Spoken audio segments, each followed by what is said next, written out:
Peter Lewis, welcome. So what's your issue with Google's proposal for payment? Because it's acknowledged that new media companies have to be supported somehow.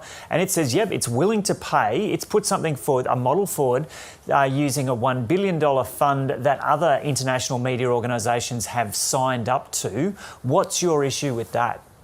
Look, the critical difference between what the ACCC is proposing and what Google's put forward is Google would retain total control of those commercial negotiations. So Showcase would be offered effectively on a take-it-or-leave-it basis, and there would be a few $1 million for Australian publishers.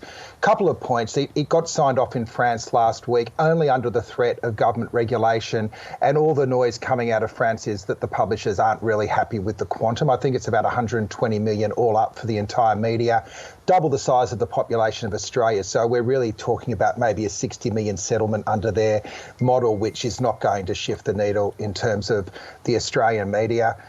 The real issue here is that Google is desperate to avoid a legislative framework to force these decisions. So they'd much rather have a commercial arrangement, because if we have this legislative model that's been proposed by the ACCC and would be embedded in legislation, that creates a model globally for the way that big tech and media can reach some form of agreement. Yeah. And so we'll get into a discussion on that in a moment. But so if Google, say, was offering more cash under that's the scheme that it's proposing, would that be enough for you and the Australian media companies or not?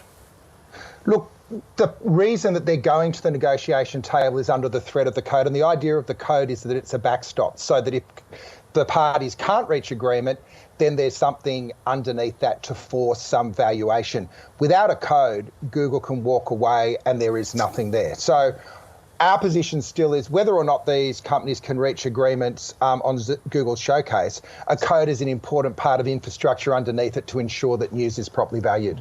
So Google's problem with the Australian proposal is the company says paying for links would break Google's business model.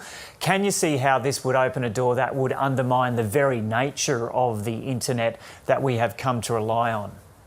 Yeah, they've been pulling out this line over the last couple of weeks. They recruited two of the fathers of the internet, Vint Cerf and Tim Berners-Lee, to make this point. It feels to me like a kind of wearing flares version of the internet that may have existed 20 years ago that doesn't today. The reality is the internet today is not free. People that access it are giving up their personal data. And the other disruption is that for most people, Google and Facebook have become the entry point. And again, the ticket at the door is that you agree to have all your information sucked up by these two big advertising companies, which is really the problem the ACCC is trying to address here. The market dominance of this duopoly and its impact on the public interest. The other furphy here is this is not a transaction on links. This is an accommodation between traditional media companies and big tech to recognise that a fact-based truth is important to the way that our democracy operates. But Google's argument is that it is just a link, and that if media that media companies benefit from that link by people being directed to the sites and clicks on that site. Yeah. To what extent is that a financial benefit for the Australian media companies? Well, that betrays a really transactional idea of what a public square should be. The idea that every link is its own piece of information is kind of the micro-targeting model of Google.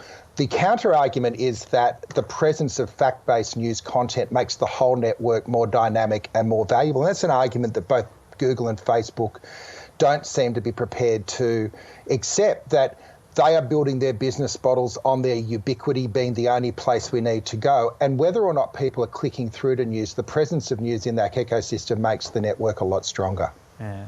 And what about the Google argument that this is the start of a slippery slope? If you open the door to this, then links to other sites will require payment as well, and people will end up having to pay to use the search engines. Well, we're already paying to use the search engines through our data. The broader point, though, I think is this, that if we take a position that truth is important and an anchor point for the way society should operate, and we can see societies that aren't operating with a fact base at the moment, then the argument that all content is the same just doesn't stand up. Professionally curated news content is in and of itself different content to cat videos and conspiracy theories. So to actually accept that there is a value in having a profession, we used to call it journalism, but some people now call it content creation, which has ethical and professional standards to anchor the way that we come together and share information, I think is a really important part of the social license of these big tech companies. How much advertising revenue have companies like Google and Facebook hoovered up from the traditional media organisations over the past decade? Well, it's in the billions. The ACCC found that today Google and Facebook between them take more than 75% of all advertising in Australia. Now, traditionally, advertising is what paid for journalism outside of the ABC. Decoupling advertising from news means that we need to come up with a process of valuing news, otherwise it will disappear, which again is what this code is setting out to achieve. How damaging would it be? Because Google is threatening this as a possibility, withdrawing the search engine from Australia. How damaging would it be for Australia if that was to take place? Or are there perfectly capable other search engines that could step in to fill the void? Look, there'd no doubt be a disruption. One of the reasons that Google is the best search engine is it collects so much of our personal information.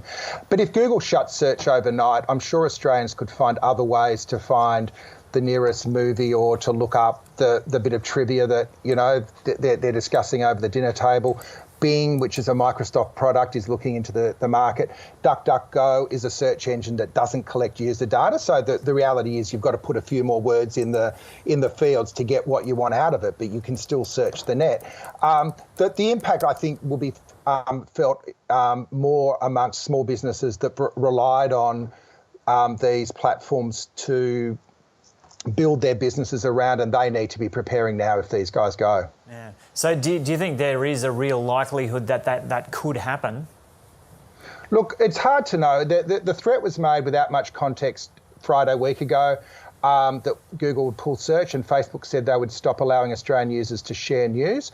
I don't know if this is just a negotiating tactic, but we've got to take them on their word, and they've really backed themselves into a corner now because they're trying to push back on what's part of a global wave of regulation.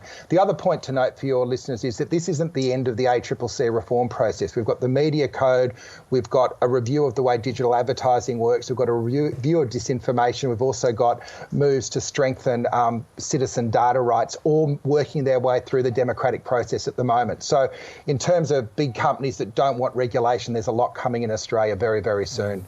Okay, Peter Lewis, thanks for talking to us this morning from Sydney. Good on you, Joe.